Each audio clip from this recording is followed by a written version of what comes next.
Hey there, this is Mike, and you're listening to Feeling Twisty. I'm really glad you're here. In Neville Goddard's book, Feeling is the Secret, he says, "You are already that which you want to be, and your refusal to believe this is the only reason you do not see it. All you can possibly need or desire is already yours. You need no helper to give it to you. It is yours now. Call your desires into being by imagining and feeling your wish fulfilled." Anila Reddy expresses this same thought in a wonderful way. She says, "Our desires are our destiny." I love that quote. When I first saw it, it was earlier this year. She had said that in a comment on a post. And weeks later, when I went back to use it in an episode, I couldn't find it. But I knew it would pop back up, and it did. She did a whole post on it on Instagram back in August, and it turns out all I needed to do is look at her website. It's all over the site. Our desires are our destiny.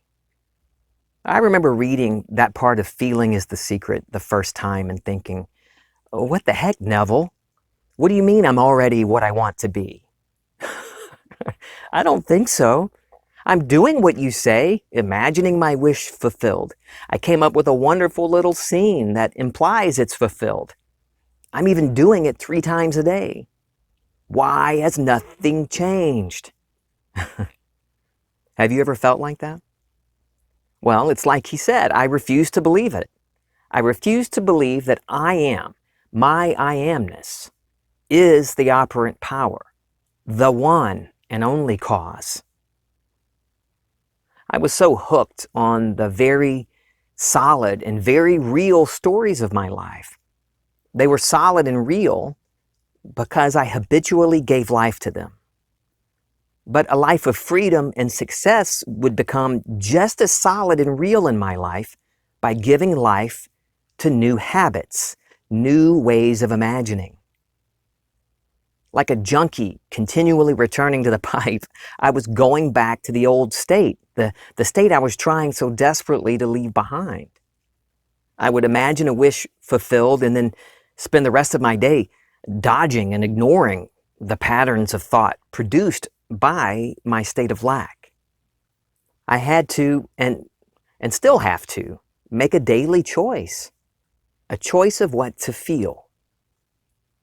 It isn't going to just do it for me. I am the operant power. I am the director. I direct the flow. The writer of the Old Testament book of Joshua tells us it's up to us to choose. Choose this day whom you will serve. As for me and my house, I choose to serve the Lord, and the Lord is I am. So, do I want to continue believing in second causes, or do I choose to serve the Lord? Do I choose to continually turn to and rely on my imagination and trust it? My Feeling Twisty translation of that verse says, choose what you would love to feel today. Choose what you want to feel every day.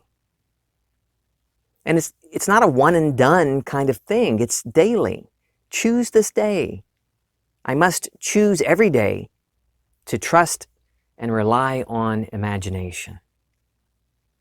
Neville says, imagination has choice, but it chooses according to habit. Awake or asleep, man's imagination is constrained to follow certain definite patterns.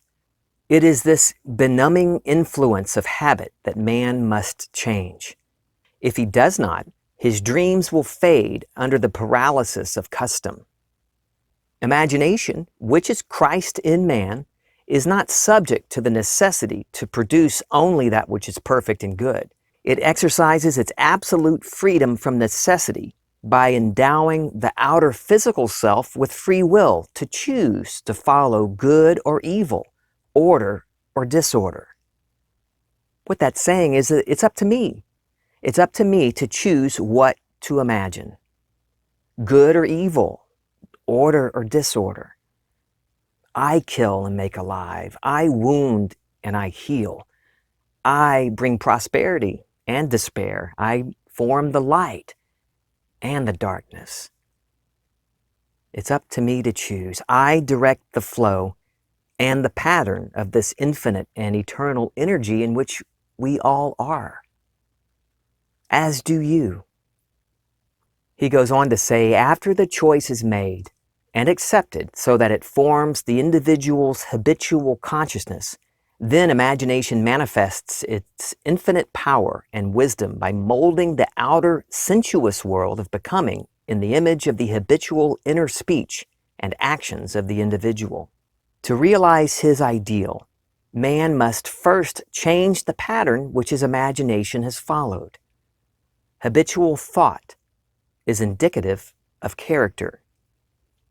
Your habitual thought is indicative of your state. Want to know the state you're dwelling in? Notice what you're habitually thinking and feeling. Choose this day and feel that your desires are your destiny. Make that choice daily, or not. The choice is always up to you. I love you. I'm feeling twisty.